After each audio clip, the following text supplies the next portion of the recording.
Hello, one and all, and welcome to the super official, definitive, definitely not opinion, objective tier list for Dungeons & Dragons player races.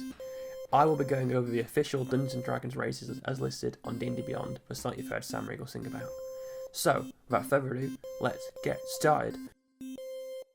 Number 40, humans. You know how to do it to them. Humans are the easy target, but that's for a reason. The porridge to more fantastical creatures, pancakes. They're just not as innately interesting as the races, unless their fish out of war aspect is played up. Besides, we as a society have countless times proven humans are just a bit naff. 39. Elves. Humans without the edges sanded off, but just taller, pointier, and somehow more arrogant. Their main benefit is their sub-races, the most interesting being the Drow, who live underground and have a matriarchal system, which I think differentiates them in a really interesting way. Unfortunately, the Drow are mired in racist subtext, which is hopefully being addressed by WOTC soon. 38. Half-elves. What if we took the two bog-standard fantasy races and squished them together? Taller than humans but shorter than elves, pointier than humans but more rounded than elves. For the middle child of fantasy boredom. They're not as arrogant, and I think we have a more interesting dynamic with the being of two worlds aspect. 37. The KALASHTAR. You were expecting dwarves, weren't you? I don't blame you, but no, these excite me even less somehow. Cool in concept, plastered on paper. The KALASHTAR are humans but with an extra soul, which means they can't dream, but they can relive memories of the other soul instead. I think they're kinda cool, but just could be done better. And I think it'd be better if humans were just defaulted to this instead, just to give them a bit of spice. 36. Dwarves. Here's the dwarves. Probably noticed a pattern of me dunking on all the stuff that's too close to Tolkien, and therefore all of Western fantasy canon. The D&D dwarves are actually pretty cool. I like that men and women alike have beards, I like the sub-races, I just think they're a bit tired. Some of the best of the old hat, but old hat nonetheless. 35. Shifters.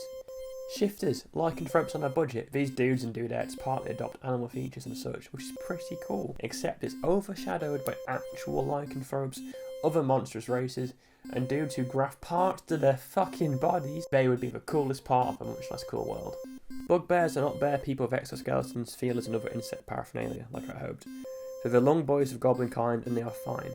They're pretty cool, but they get dunked on by other goblinoids all the time. Their extender arms are pretty sick, but they're just not utilised in a super fun way.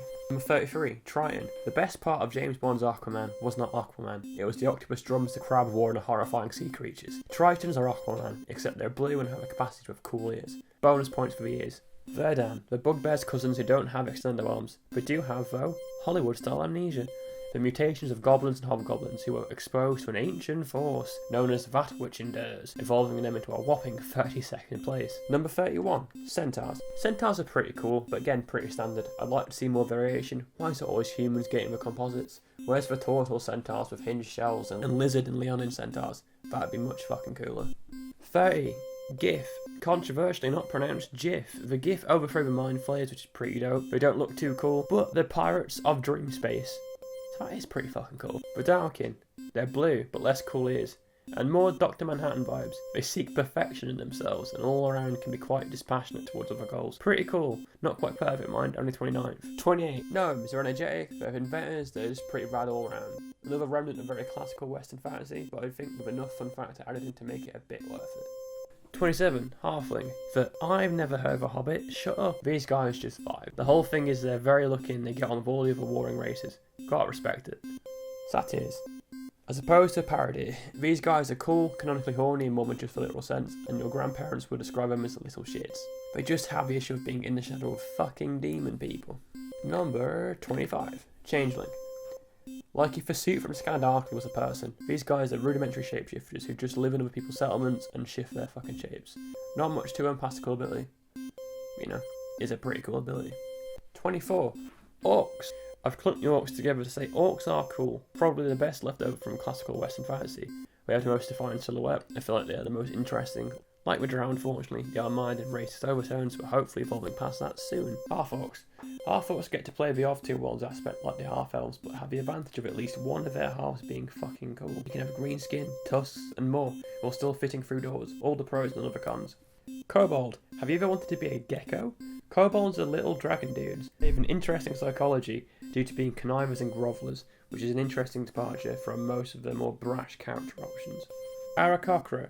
These two-mans and e-owls are straight-up bird folk. They can look like most birds, but also a person, and can fly and have naturally spiky punches. What's not to love? 20. Goliath. Big, bumpy, brutal. Goliaths are just cool. They have tattoo-esque birthmarks that they believe determines their fate. If one is altered due to growth or damage, they believe their fate is altered. It's just interesting shit, good lore around them. 19. Hobgoblins. The Tywin Lannisters of D&D. These red, shredded sons of bitches are goblinoids, with sound tactics and evil antics. Plus you get to do a Mark Hamill impression. 18. AASIMAR. Angels or half-angels, whether they're on the job or they're too powerful, and have to wear a mask to contain it, or have fallen from grace and embrace the darkness. You gotta love an occasional trip to the goddamn edge. Your goth friend is definitely playing as one. If they're not, you are the goth friend and you should play as one.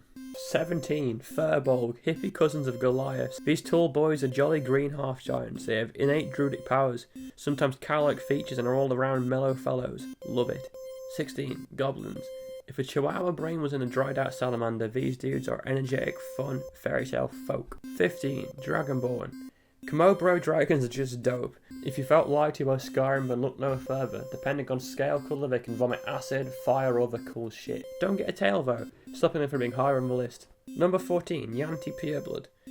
Medusians. So cool. Again, mired by their hybrid side being a measly human, the morality and the psychology is dead interesting, and they look cool as hell. They'd be much higher though, but the monstrous versions are just so much better. Number 13. SIMIC hybrids. These guys were humans and realised that was a pretty raw deal, so they started grafting claws and tentacles and fins to themselves. I respect the goddamn hustle. 12. Loxodon. On Hero Forge, these guys carry shields in their trunks. Big boys with big toys. Dope shit. 11. Locafer. The ones I had to look up how to pronounce. Tritons could never. These guys put the orc in orca and I love them for it. Part goldfish, part gorilla, the dopest aquatic option. 10. Tabaxi. If you imagine them as actual cat size with stretchy long cat-esque properties, then they're the best. But they are once again limited by human goddamn influence. 9. Minotaurs. Like, this is just dope, right? Let's mine mythology, but wait, humans are none of the goodies. Let's just be the baddies instead. Love it. Plus they can recall where they have been from their labyrinthian instincts. Cool shit. 8. Warforged. Motherfucking magic robots. We really are breaching the good shit now. Basically, magic computers inhabiting bodies of rock, wood, metal, designed for warfare by those fucking humans, reawakened and sentient, like this is just capital C. Cool. 7. Leonin. Goddamn Lion King. Humanes. Again, just cool shit now. Unfortunate implications of interhuman lion sex, but if you look past it, cool cats. Number 6. GNASI. Half genies without the abilities to grant wishes, but enough magical leftovers to manipulate elements. They're just cool. Literally, the air Genasi grow ice beards.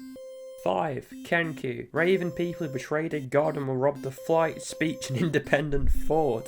Horror as shit. It's nice to have genre variety and these birds are so cool. Not as flexible as the Ara cockholds, but their limitations make them more creative ironically. You can mimic noise and voice and just have such an interesting goddamn edgy vibe. Number 4. LIZARDFOLK.